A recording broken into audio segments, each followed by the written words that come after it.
బుడమేరుకు సంబంధించినటువంటి ఏదైతే గండ్లు మొన్న పడినటువంటి ప్రాంతంలో మనందరం కూడా ఉన్నాం. నిన్ననే జగన్మోహన్ రెడ్డి సింగనగర్ వరద నీటిలో నుంచుని ఆయన రాజకీయాలు మాట్లాడుతూ ఉన్నాడు. నిజంగా ఆ కాళ్ల కింద ఉన్నటువంటి వరద నీరు సింగనగర్ లో చుట్టుముట్టడానికి కారకుడు ఎవడు? 100% నువ్వు కాదా అని చెప్పి జగన్మోహన్ రెడ్డి అడుగుతూ ఉన్నా. ఎందుకంటే ఏదైతే మన బుడమేరుకు సంబంధించినటువంటి ఏదైతే గతంలో కేవలం 5,000 క్యూసెక్కులు నీరు మాత్రమే వెళ్ళేటువంటి ఈ బుడమేరుని ఆ రోజు చంద్రబాబు నాయుడు గారు ముందు చూపుతో ఆలోచన చేసి ఇటువంటి ఫ్లాష్ ఫ్లడ్ వస్తుందనేటువంటి ఆలోచనతోటి, అదేవిధంగా పోలవరం రైట్ మెయిన్ కెనాల్ నుంచి వచ్చేటువంటి నీరు కూడా ఈ బుడమేరు ద్వారా ఈ డైవర్షన్ ఛానల్ గా దీన్ని పనిచేసి కృష్ణా నదికి తీసుకెళ్లాలనే ఆలోచనతోటి 5,000 క్యూసెక్కుల కెపాసిటీ బుడమేరుని 35,000 క్యూసెక్కులకి ఆయన పెంచి దానికి ఏదైతే మరి ఎక్స్టెన్షన్ అదేవిధంగా వాల్స్ తోడు సహా నిర్మాణానికి ఆయన టెండర్లు పిలిచి వర్క్ ఆర్డర్లు ఇస్తే 3 ఏజెన్సీలు వచ్చి 80-90% పనులు ఆ రోజు ఈ డైవర్షన్ వాళ్ళని చంద్రబాబు నాయుడు గారి హయాంలో చేసినటువంటి పరిస్థితి ఇప్పుడే మనం చూసాం. ఏదైతే మరి ఈ యొక్క ప్రాంతంలో ఉన్నటువంటి కట్టడాలు కూడా ఈ యొక్క గండిలో మనం చూస్తాం. ఏదైతే సైఫన్ ఇప్పుడే మనకు కనపడుతూ ఉంది, అలాగే అటువైపు కూడా ఒక సైఫన్ కనపడుతూ ఉంది. ఇది ఆ రోజు 2019కి ముందు చంద్రబాబు నాయుడు గారి హయాంలో కట్టినటువంటివి.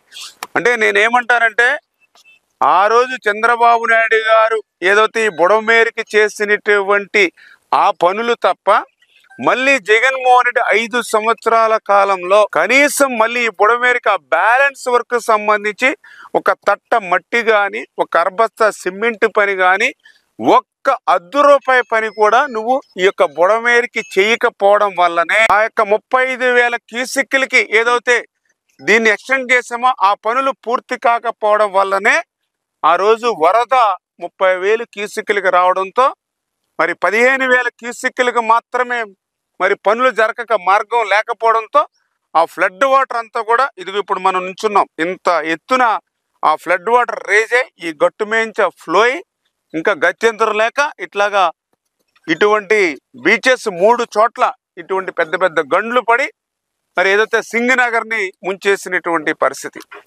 ఇప్పుడు అర్థమవుతుందా జగన్మోహన్ రెడ్డి గారు నీ చేసినటువంటి తప్పులు, నీ పాపం?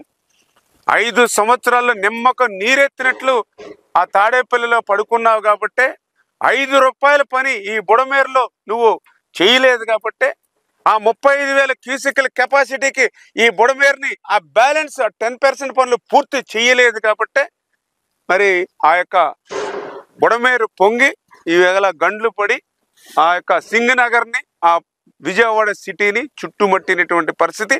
ఈ ఆ యొక్క పాపం బాధితుల యొక్క ఆవేదనకు నువ్వు కారకుడు కాదా అని చెప్పి అడుగుతున్నటువంటి పరిస్థితి అని చెప్పి తెలియజేసుకుంటూ, బుడమేరు నుంచి బుడమేరు నది మీద ఆ రెగ్యులేటర్ పేరు వెలగలేరు రెగ్యులేటర్ ఉంది. బుడమేరు మీద వెలగలేరు రెగ్యులేటర్ ఉంది. వెలగలేరు రెగ్యులేటర్ మీద ఉన్న లాక్స్ అంటే గేట్లు ఎవడెత్తాడు? శనివారం అర్ధరాత్రి తర్వాత ఎవడెత్తాడు? ఎందుకు ఎత్తాడు? చంద్రబాబు నాయుడు గారి అది ఎత్తకపోయిందంటే చంద్రబాబు నాయుడు గారి ఇల్లు మునిగేది. ఎందుకనంటే ఆ నీళ్లు ఇలా తిరుక్కుంటూ వెళ్లి చంద్రబాబు నాయుడు గారి ఇంటి దగ్గరికి వెళ్లేటివి, ఇల్లు చంద్రబాబు నాయుడు గారు మునిగేది. ఎందుకంటే అక్కడి నుంచి నీళ్లు డైవర్షన్ ఛానల్ ద్వారా పోలవరం కెనాల్లో పడి పోలవరం నుంచి కృష్ణా నదిలో కలిసేది, ప్రకాశం బ్యారేజ్ దగ్గర కలిసేది. దానివల్ల చంద్రబాబు నాయుడు ఇంటి దగ్గర నీళ్లు దిగేటివి, చంద్రబాబు నాయుడు ఇల్లు మునిగేది. ఆ రెగ్యులేటర్ గేట్లను, బుడమేరు మీద ఉన్న ఈ రెగ్యులేటర్ గేట్లను ఎత్తింది ఎవడు? ఎందుకు ఎత్తినాడు? అర్ధరాత్రి పూట హడావిడిగా ఎక్కడ చంద్రబాబు నాయుడు ఇల్లు ఇంకా మునిగిపోతుందేమని. అది ఎత్తడం వల్ల నీళ్లు ఏం జరిగింది? ఆ గేట్ల నుంచి వచ్చే నీళ్లు నేరుగా ఎక్కడికి వెళ్తాయి? విజయవాడకే వస్తాయి. ఇది రూట్ సార్. మీరంతా విలేకరులు ఒకసారి డైరెక్ట్ గా వెళ్లి మీరు పోయి చూడండి. ఎందుకు ఈ రోజు ఈనాడు పేపర్లో కూడా వచ్చినట్టుంది కదా వాళ్ళ పాంఫ్లెట్ పేపర్, ఒకసారి ఈనాడు పేపర్ వాళ్ళ పాంఫ్లెట్ పేపర్ ఒకసారి నువ్వు కూడా ఒక్కసారి దయచేసి నీలో ఒక్క నిమిషం దయచేసి నువ్వు కూడా కాస్తో కూస్తో జర్నలిజంలో న్యాయం ధర్మం కొంచెం కొన్న పాటించి ఈనాడులో వచ్చిన ఆ పాంఫ్లెట్ ఈనాడు అంటే వాళ్ళ గజెట్ పేపర్ వచ్చిన ఆ వార్తను ఒక్కసారి దయచేసి ఈ రోజే వచ్చింది, దయచేసి ఆ వార్తను ఒక్కసారి మీ టీవీలలో కూడా అది పెట్టి ఒకసారి చూపించండి. వాళ్ళంతటా వాళ్ళే చెప్పారు గేట్లు పైకి ఎత్తడం జరిగింది, గేట్లు పైకి ఎత్తితే అనివార్య పరిస్థితుల వల్ల గేట్లు పైకి ఎత్తారట, అనివార్య కారణాల వల్ల నీళ్లు విజయవాడకు వచ్చినాయంట. వాళ్ళు రాసిన మాటలే. దయచేసి ఏమాత్రం కూడా జర్నలిజంలో నిజాయితీ న్యాయం ఉంటే దయచేసి ఆ వార్త కూడా పెట్టమని అడుగుతారు. ప్రభుత్వం నుంచి ఎలాంటి డిమాండ్ చేయబోతున్నారు? ప్రభుత్వం నుంచి ఎలాంటి డిమాండ్, నిర్వాసితులకు ఏమిటి డిమాండ్ చేయబోతున్నారు? నిర్వాసితులు దాదాపుగా 32 మంది ఇప్పటికే చనిపోవడం జరిగింది. ఇంకా ఎక్కువ మంది చనిపోయిన పరిస్థితులు కూడా కనిపిస్తా ఉన్నాయి. మృతుల కుటుంబాలకు ప్రభుత్వం తప్పిదం వల్ల మరీ ముఖ్యంగా జరిగిన ఘటన ఇది. ప్రభుత్వం తప్పిదం మ్యాన్ మేడ్ ఫ్లడ్ వల్ల జరిగిన ఘటన ఇది. మ్యాన్ మేడ్ ఫ్లడ్ వల్ల జరిగిన ఘటన ఇది.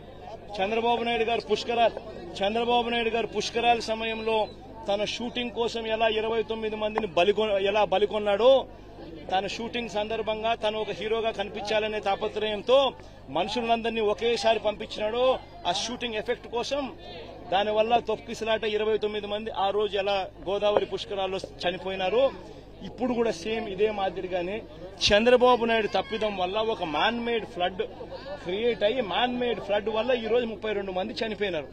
మరి చనిపోయిన ఈ 32 మందికి తన తప్పిదం వల్ల జరిగిన ఈ తప్పుకి తాను గవర్నమెంట్ లో ఉంటూ క్షమాపణ చెబుతూ గవర్నమెంట్ చేసిన తప్పిదం వల్లనే ఇది న్యాచురల్ కెలామిటీ, న్యాచురల్ గా జరిగిన డెత్స్ కాదు. ఇది ఒక ప్రభుత్వం దగ్గర ఉండి స్పందించాల్సిన రీతిలో స్పందించకపోవడం వల్ల జరిగిన తప్పులు.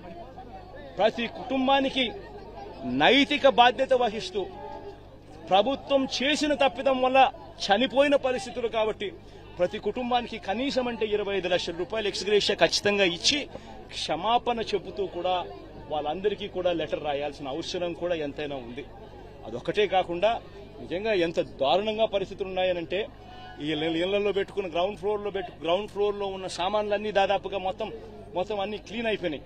అసలు గ్రౌండ్ ఫ్లోర్ లో ఉన్న టీవీలు కానీ, గ్రౌండ్ ఫ్లోర్ లో ఉన్న ఫ్రిడ్జ్లు కానీ, గ్రౌండ్ ఫ్లోర్ లో ఉన్న ప్రతి ఇంట్లో కూడా గ్రౌండ్ ఫ్లోర్ లో దాదాపుగా 3 లక్షల ఈరోజు వాళ్ళు ఇచ్చిన రిపోర్ట్లోనే 6 లక్షల మంది ఎఫెక్టెడ్ ఫ్యామిలీస్ అని చెప్పి రాసినారు. 6 లక్షల మంది ఎఫెక్టివ్ పీపుల్ అని చెప్పి 6 లక్షల మంది ఎఫెక్టెడ్ పీపుల్ అని చెప్పి వాళ్ళంతకు వాళ్ళే రిపోర్ట్లో రాశారు. మరి ఎఫెక్టెడ్ పీపుల్ అని వాళ్ళే రిపోర్ట్లలో 6 లక్షల మంది అని చెప్పి వాళ్ళే రాసినప్పుడు ఆ 6 లక్షల కుటుంబాలకు వాళ్ళ కనీసం ప్రతి ఇంటికి కూడా జరిగిన నష్టానికి కనీసం కాంపన్సేషన్ ఇస్తూ, ఎందుకంటే ప్రభుత్వం తప్పిదం వల్ల ఈ తప్పిదం జరిగింది కాబట్టి ప్రతి ఇంటికి కూడా ప్రభుత్వం తప్పు యాక్సెప్ట్ చేస్తూ ఆ ప్రతి ఇంటికి కూడా కాంపన్సేట్ చేస్తూ ప్రతి ఇంటికి కనీసం 50,000 రూపాయలు ఖచ్చితంగా ఇవ్వాలని కూడా డిమాండ్ చేస్తా ఉన్నామని చెప్పి సందర్భంగా కూడా తెలియజేస్తా ఉన్నాం. అసలు అసత్యం అనేది ఎక్కడుంది దీంట్లో? నీ పేరేం పేరు? నవీన్, నువ్వే చెప్పు. నవీన్, అసత్యం అనేది ఎక్కడుంది చెప్పు. నేను చెప్పిన ప్రతి మాట కూడా ఎక్కడ అసత్యం కనిపిస్తా ఉందో మీరే దయచేసి చెప్పమని అడుగు.